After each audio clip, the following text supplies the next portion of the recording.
thank you for bringing us here together today, Lord. I want to thank you for potentially freeing Paige from the shackles of the religious boy, Chris. Is it officially done, y'all?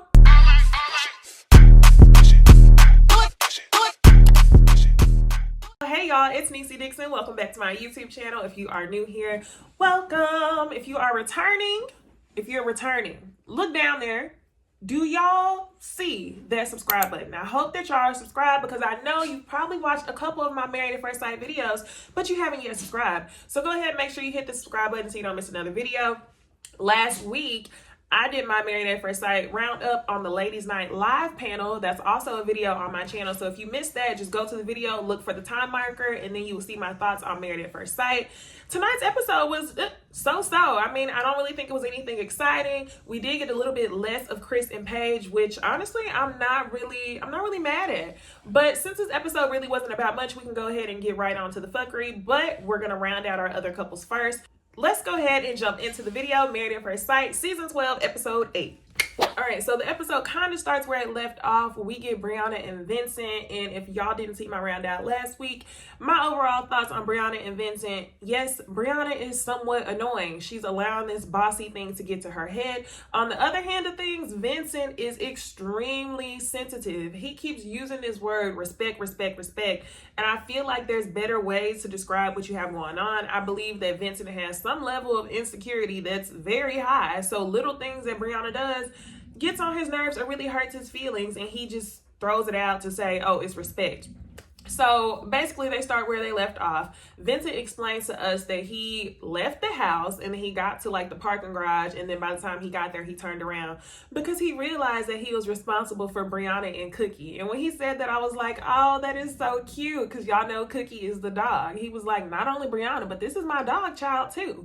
So like I said, y'all, I'm just going to top it off to, yes, Brianna is somewhat annoying, but in my opinion, it was nothing in that situation for him to be so sensitive about, which we later on see in the conversation with his friend. So let's go ahead and talk about Vincent and his meetup with his friend. So he's talking to his friend and he ends up talking about the champagne situation. And I think that's funny because in the earlier episodes, people were calling him Champagne Vinny, like, you know, like Drake. But then he ended up being like a real Champagne Vinny, making that mistake. So he's explaining to his friend that she does things to him that in his opinion isn't really respectful. And his friend is looking at him like, what are you talking about? Like, he's sitting there about to laugh like, boy, what are you talking about? So he tells him the story of how he like was trying to be romantic and he like popped a bottle of champagne. The champagne went everywhere, all over his shirt. And he got upset because Brianna didn't react the way that he felt like she should have reacted, which was cleaning. Oh, babe, are you okay? Are you this? Are you that? And honestly, y'all, Vincent is just fragile. It is what it is. Men can be fragile. I'm not calling him a punk or anything like that. But he definitely has some sensitivity, and his friend peeped that shit immediately, and his friend was like laughing. Like, you can't expect people to react to situations the same exact way that you would. So his friend also asked another valid question, like, what is respect? Like, Vincent keeps using this word, respect, and I think that he's projecting some issues or insecurities that he's had in his past on Brianna, and he's just, you know, putting it all on respect. So that's definitely something they're going to have to work through. However, he turned around and him and Brianna are in a better spot. They're going to be able to work through it. Now, for the housewarming portion for Brianna and Vincent, instead of having friends come over, they actually had their family come over. So we get Vincent's mom, Vincent's brother, then we get Brianna's mom and Brianna's sister. And immediately whenever Brianna's mom shows up, she says, how are things? And Vincent's like, they're good. And Brianna's mom like, no, you can tell the truth because she's a lot. Like, she already knows how Brianna is. The only thing is, I think Brianna finds it as a source of like something that she finds cute or funny. So because that's like the running joke with her mom, like her mom is serious, but Brianna's like, ha, I'm so bossy, I'm so this, ha, I'm so annoying, am I annoying you? So So Vincent's mom and brother are also there. English is not Vincent's mom's first language. However, they still find a way to communicate. Vincent is kind of translating here and there. His mom can speak some English. Brianna's trying to throw in a little bit of Spanish there, but obviously, even though there's a language barrier, the vibes are there. They end up playing a game, asking like, oh, who knows who best? And they're asking their family questions about them. And they all just seem to have a really good time. It seems like both of their families get along, and Vincent's mom says, Brianna, welcome to my family. Vice versa, big happy family. Okay. All right, now let's get into Virginia and Erik. Virginia and Erik both have weddings to go to this weekend, so this is going to be their first time being apart. And honestly, even though Virginia claimed that she had abandonment issues, I don't think she was really too concerned. The person who seemed the most worried about this separation was definitely Erik, and that's because he's seen his wife drink. So it's like, not only are you going to be out of town, you're going to be at a wedding. We've seen how you act at your own wedding. You're going to have a drink in your hand the whole time, and you're going to be with your guy friends. So yeah, Erik was shaking in his muff boots. So they separate. And this is whenever Erik runs into Ryan on their walk. They're both walking their dogs, and Erik starts talking to Ryan about, you know, how's it living with people? And it's like, Erik is always the person out of all of the men to check in. And it's like, he always has this smile on his face, and he's like, so what's it like living with her? What's it? And it's like, Erik, like, you do all this checking in with people, but you're never transparent with the group about your actual issues in your marriage. You're always a conversation starter, but I really want somebody in the group to pry in on Erik. And it seems like we just don't have the personality type in this group to do that. So for that reason, Erik's going to continue to be the prior. But anyway, Erik and Ryan have a conversation, and they really don't say anything, you know, out of the norm, anything that we weren't already used to. So now we get to sit down with Erik and his friend, and Erik is discussing how, you know, Virginia's at a wedding, and basically there are two different stages of life. Virginia still wants to party, and like she feels comfortable going and staying the night on friends' couches, and that she will go and do things, and she's very independent, but she does things without asking for permission. This was the first thing he said. He said she does things without asking for permission, and then he said, she does things without asking me if I'm okay with it. And then he doubles down and further says that as a husband, he only wants to check in because he wants to be able to protect her. He should know that, right? So, you know, I'm thinking that his friend is going to side with him, but his friend said that he personally was more on Virginia's side. And he's saying that the reason being is that you don't want to have to change somebody. If you make Virginia think that you're going to change her, that's probably going to make her shut herself off, which is true. But what I got from this situation is like, what he was saying was very logical. Like, even whenever Erik was talking to Pastor Cal was like, Erik, you're right in this situation, right? But for his friend to kind of just immediately take the side of Virginia and not really know the severity of the amount that she parties, that makes me believe that Erik is very controlling, okay? It's not really just a protection thing. But not only do we think Erik is controlling, but Erik's friend kind of peeps the shit too. So I will say, a lot of these people have really good friends. Throughout this whole episode, all the friends gave really good advice. So the friend is on Virginia's side. We are seeing that Erik is controlling while Virginia likes to go out and party. Haven't seen the abandonment issues quite yet, okay? So now, Virginia and Erik are back together, and you know, she's inviting her friends over. So as soon as she comes back home, Erik is asking her, did you miss me? I'm assuming you did. And I'm like, why are you going to say you're assuming that somebody missed you before she even answered the question? Okay, I hope she missed you because she's your wife. But at the same time, like, don't put words in her mouth just yet. Because Virginia, to me, her face and body language made it seem like she turned up. She was going to do what she was going to do. She didn't want him to ask her no questions about what she was doing when she was out of town. So they discussed, he said that, you know, I just wanted to check in, have conversations every hour or two. And I don't know about y'all, comment below, but in my opinion, if I'm on vacation or something of that sort, if I'm going somewhere with my friends, I am not checking in every hour or two, telling you my every move, especially whenever I'm out of town. I might talk to you in the morning. Hey, how you doing? These are my plans for the day. I'll send you a couple of pictures throughout the day and maybe ravine again at night. I'm not talking to you every hour or two, okay? No, that's too much. And I think Virginia agreed. So they discussed her guy friends coming over. Fast forward, Virginia and Erik are hosting their friends at their house. So Erik says that really he just wants to fill it out and make sure that they're really just her friends. And what I thought was hilarious was that they looked better than Erik. Low key. First glance, they look better than Erik. So I was like, okay, are these really the bros like she's saying? So the guys come over. We get 2 of Erik's friends, 2 of Virginia's friends, and they've known each other for a really long time. Of course, when they come over, she's like, you want a beer? You want this? And they're taking shots, not classy based shots out of a glass. She's giving them plastic cup shots like freshman year of college, sophomore year of college. It took me back to college. Even Virginia's house, y'all, to me just seemed very much like a college apartment whenever she showed us in the last episode. So she is very much stuck. And I don't know if this is truly a way of life, like she says. It's like, how much partying can you do until you can't do it anymore? Because like eventually the people who you party with are going to outgrow it a little bit. So is it, you think that it's definitely who you are, but I think it might just be a elongated phase. Who knows? Y'all tell me what y'all think. Do y'all know people who still party like that to this day? And then what do you do once your friends fall out of the party stage? So yes, they're taking shots. Erik is drinking, his friends are drinking, and their immediate thought when they came in the house was absolutely not to drink, but they were like, okay, cool. So yeah, Erik is still trying to keep up with her in these drinks. So they all get along. They have conversations on the couch about the wedding, and Virginia and Erik are all close and touchy-feely, and they're kissing and talking about how their personalities are so polar opposites.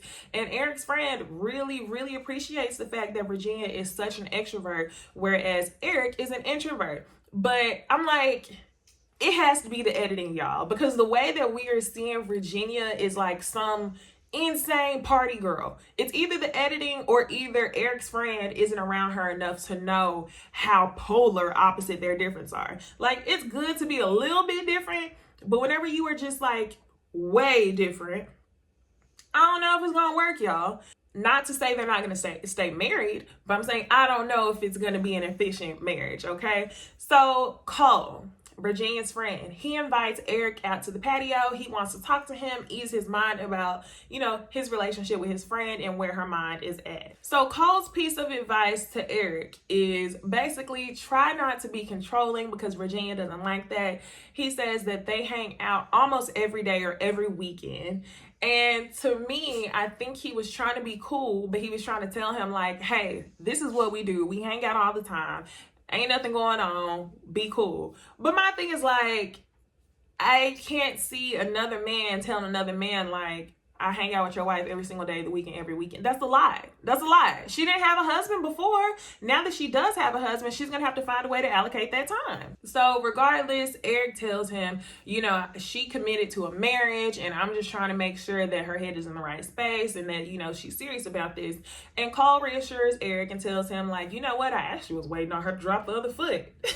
Which to me, they smoothed it over and it reassured Erik. But in my opinion, the person who Cole knows, like who is Virginia? Is it only a matter of time before she's like, nah, I'm over this shit? I mean, it sounded like that's what Cole was looking forward to. Like, was she I was waiting on her to drop the other foot. So it wasn't necessarily a good thing to hear in my opinion, but I guess to Erik, it was good enough for him to feel reassured. They all go back inside, they have a group hug, and it seems like they're a big happy family and that Erik is cool with her having guy friends.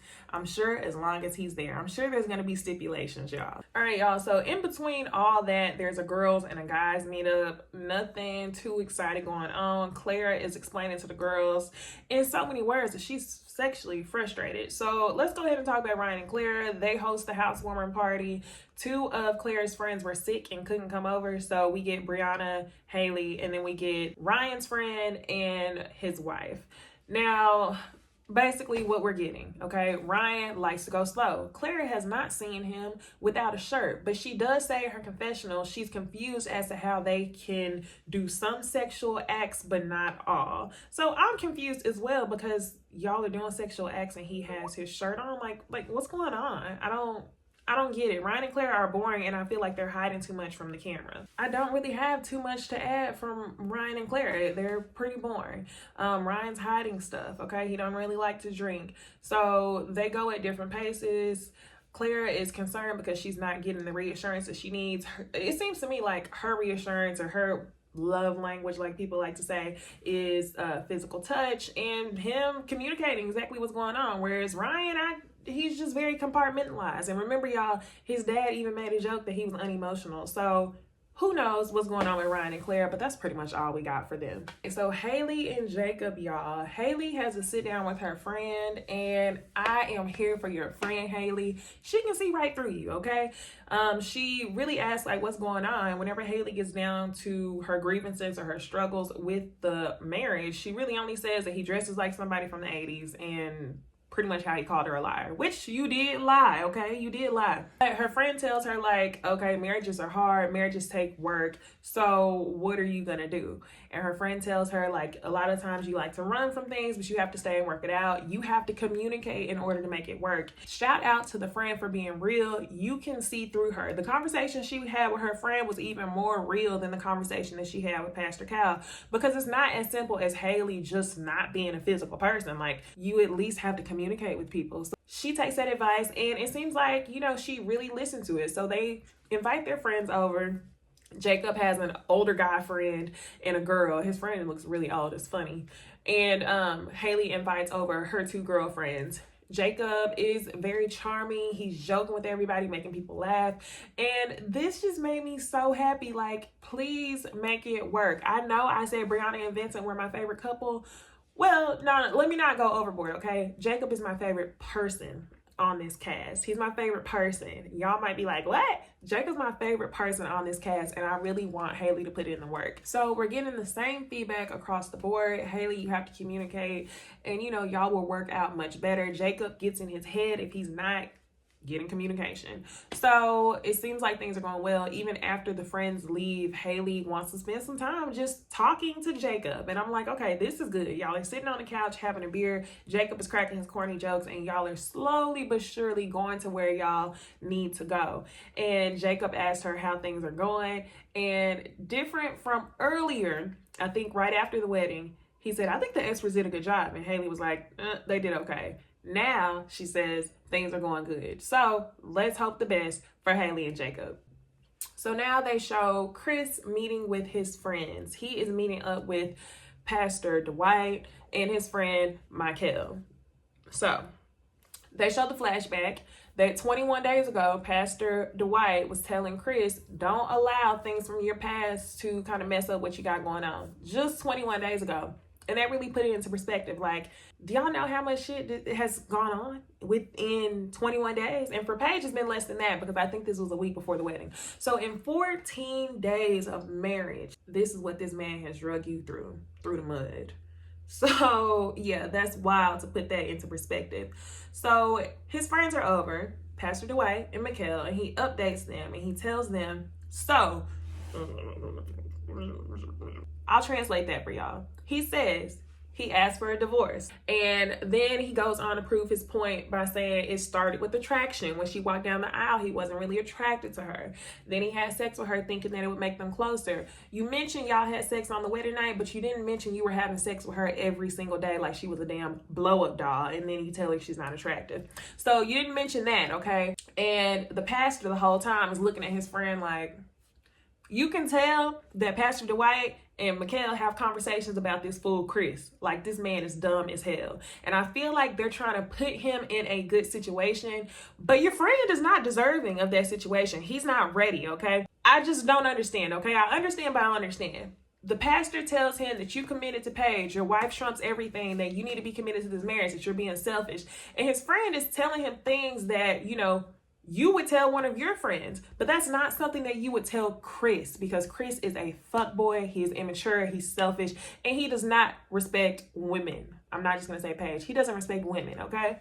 I have, like, it's hard for me to grasp this concept, okay? Because on the one hand, marriage is, you know, before God. You want marriage to work.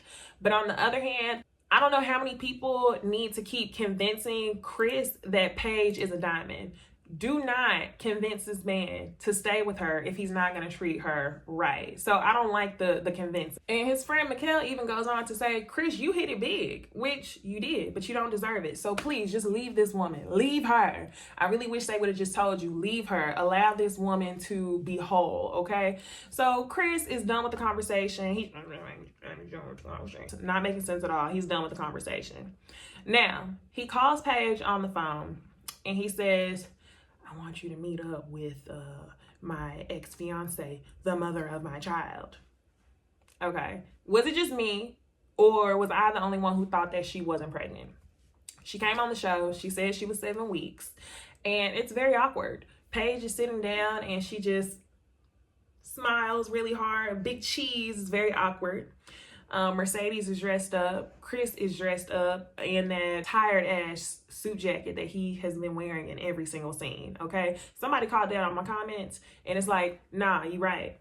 You really ain't got no money if you keep wearing the same tired ass blue suit jacket in every single scene. So he's wearing that. Paige says, you guys are looking jazzy. And Mercedes says, okay, before we start off, I just want to let you know, Paige, I harbor no ill feelings towards you. Like, I don't even know you, blah, blah, blah. And that, you know, an understatement would be is that she's just shocked. So Chris says that the purpose of them getting together was for this meeting to bring clarity. And I'm still like, clarity to what? Clarity to what? You already told Paige that you wanted a divorce, okay? Clarity to what? Did you think that Mercedes was going to show up and be like, this is who he's going to be with? I'm going to be with him. We going to make it work. I don't know. Like, is that what they were going to do? Is that what he felt like he had to do to get Paige off his back?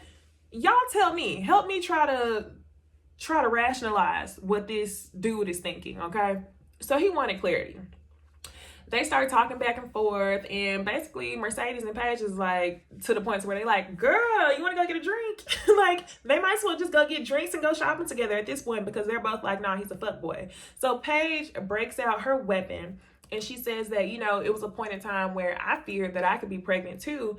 And I was also thinking like, what if I was pregnant also? And I think this was also her way of telling her like, hey, we've been having sex unprotected. I wish she would have said every day, pretty much, to let her know how much of a dog this man is. So that took Mercedes back because whatever Chris told Mercedes had not been that. So Mercedes said, pregnant by who? Who do you think, girl? Her husband, Chris. You know your man. You know your man cannot go a day without sex. So you think he was going to be married to this woman on a trip for 2 weeks and not have sex with her at least 6 out of 7 days a week?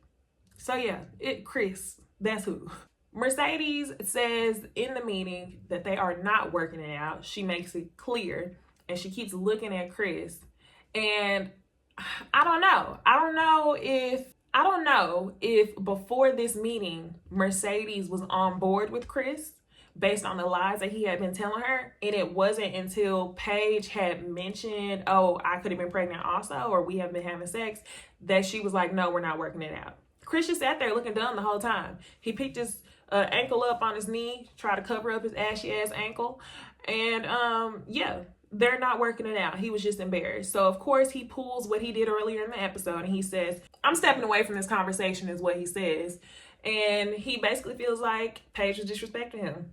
So Paige says in front of him and Mercedes, you know, this relationship no longer serves me. Like, I don't need to know anything about y'all, but I can give you information. So, you know, it seemed to be like a good meeting for Paige.